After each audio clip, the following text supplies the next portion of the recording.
오늘의 사연 시작합니다. 안녕하세요. 저는 28살의 미용사예요.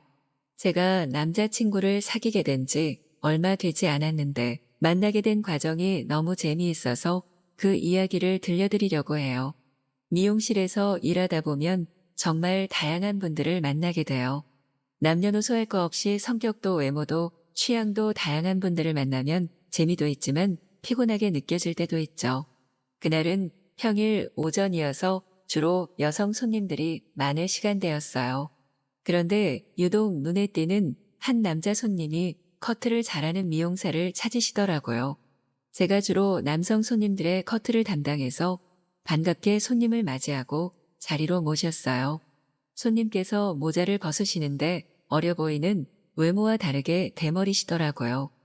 보는 저도 안타까운데 본인은 어떠실까 싶었어요. 너무 오랜만에 소개팅을 하게 되었는데 머리 때문에 고민이라고 어떻게 하면 좋을지 모르셨어요.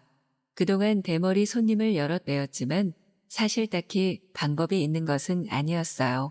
이분들은 머리카락 한 올 한 올을 목숨만큼 소중하게 생각하시기 때문에 함부로 커트도 할 수 없고요.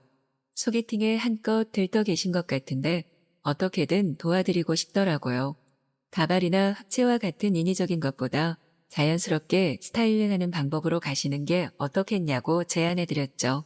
관련된 사진도 보여드리고 그런 헤어에 어울리는 의상도 알려드리자 너무 좋아하시더라고요.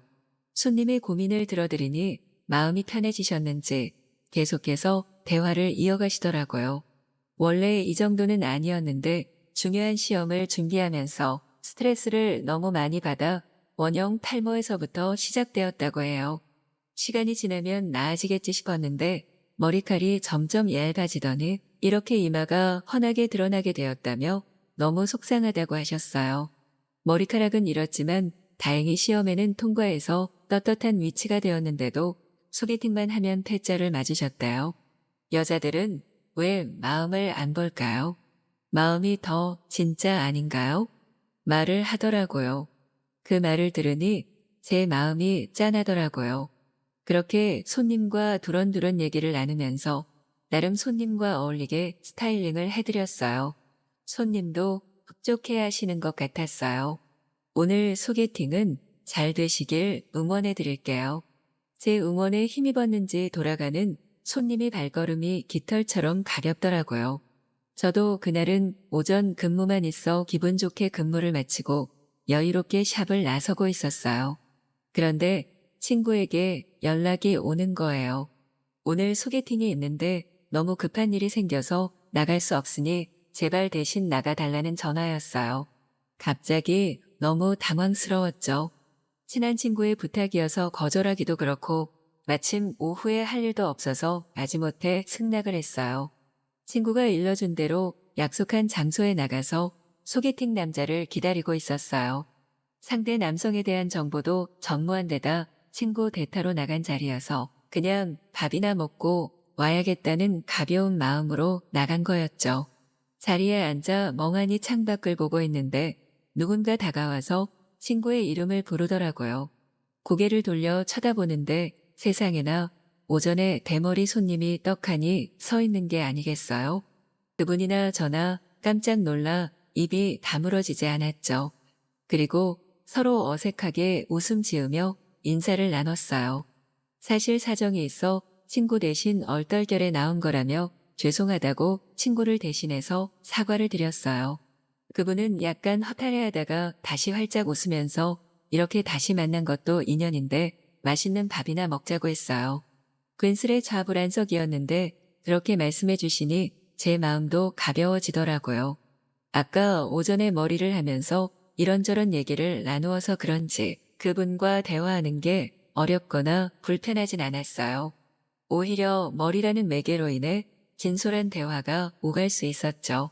그분은 머리 때문에 고달팠던 경험들을 얘기하고 저는 왜 나쁜 남자들만 만나는지 괴롭다고 얘기하며 시간 가는 줄 모르고 대화를 나누었던 것 같아요. 간단히 저녁 식사로 끝날 자리는 1차, 2차 술자리까지 이어졌고 그렇게 그분과 저는 서로의 고민을 들어주는 사이가 되었죠.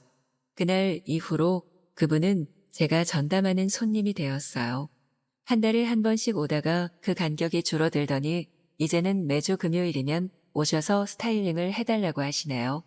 스타일링도 매번 달리하면서 코디도 제안해드리고 소개팅 멘트 코치까지 해드렸는데 안타깝게도 소개팅에서는 번번이 퇴짜를 맞으시더라고요. 그날은 그분도 소개팅에서 퇴짜를 맞고 저도 썸을 타던 남자에게 배신을 당하고 둘 다 기분이 우울한 날이었어요. 서로 위로주를 산다며 같이 술을 마시면서 울고 웃고 했죠. 그러다가 그분이 저에게 장난스럽게 묻더라고요. 그런데 우리 흥작이 잘 맞는 거 같지 않아요?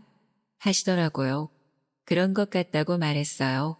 그럼 우리 지금도 재미나지만 진지하게 만나볼래요? 라고 장난스럽게 고백을 하는 거예요. 술김이라고 하지만 마냥 장난은 아닌 것 같았어요. 그때 제 마음이 허하기도 했고 사랑 그게 뭔데 이렇게 어렵고 힘들까 싶었던 때라 바로 오케이 해버렸어요. 여자가 좀 튕기기도 해야 하는데 이분한테는 괜한 마음고생 시켜드리고 싶지 않더라고요. 그리고 다음 날 깨어보니 그분으로부터 문자 폭탄이 와 있는 거예요. 사랑이 가득 담긴 안부 문자라나요?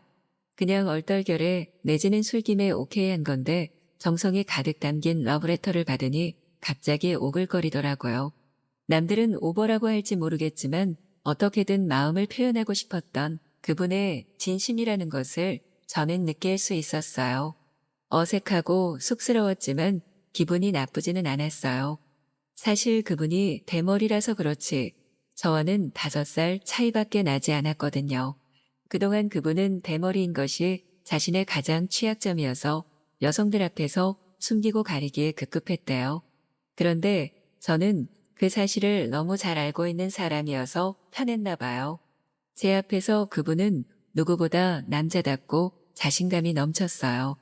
그분의 내면이 정말 괜찮은 분이란 것을 알았기 때문에 꾸준히 만남을 이어갈 수 있었던 것이고요. 너무 오랜만에 연애라 그런지 그분은 모든 게 서툴렀어요.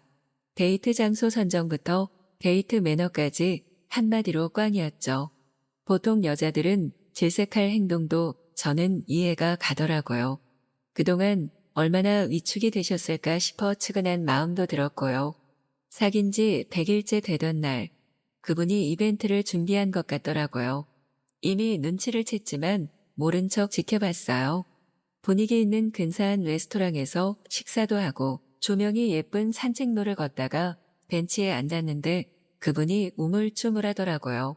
입맞춤을 하고 싶은데 고민하는구나 싶어서 제가 먼저 용기 내서 입맞춤을 해버렸어요. 그랬더니 그분이 화들짝 놀라며 저를 꽉 끌어안더라고요.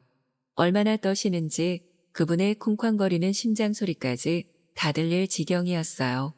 그날 밤 그분과 저는 서로를 향한 마음이 진짜 사랑이었다는 것을 확인하게 되었어요. 서로의 마음을 서툴게 나누며 떨림과 설렘의 연속이었지만 분명한 건 그분도 저도 진심이었다는 거예요. 멋지게 리드하지 못하면 어때요? 제가 하면 되죠. 세련되고 화려하지 않으면 어때요? 진심은 통하는 법이잖아요. 그렇게 그분과 저는 서툴지만 진짜 사랑을 시작하게 되었고 지금도 변함없이 사랑하고 있어요. 남들이 보기에 나이에 맞지 않게 촌스럽고 유치하다고 할지도 몰라요. 하지만 저는 이분의 순박함이 가장 큰 매력이라고 생각해요. 남들에겐 대머리 아저씨이지만 저에게는 착하고 멋진 단 한 사람이에요. 느리고 서툴지만 우리 오래오래 행복하게 꽃길만 걸어요.